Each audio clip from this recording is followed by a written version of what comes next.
ओम अग्निदेवाय नमः।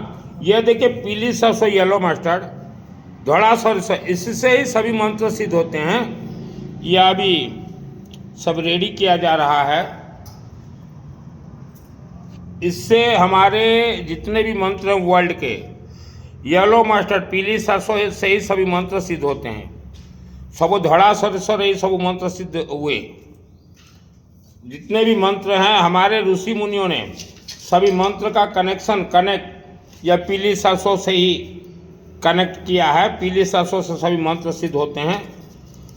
इसमें 100% मंत्र सभी सिद्ध होते हैं।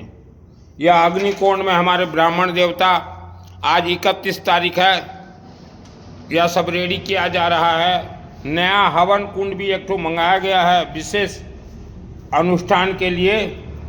और ये येलो मस्टर्ड सब रेडी किया जा रहा है। ये देखिए येलो मस्टर्ड, पीली सरसों।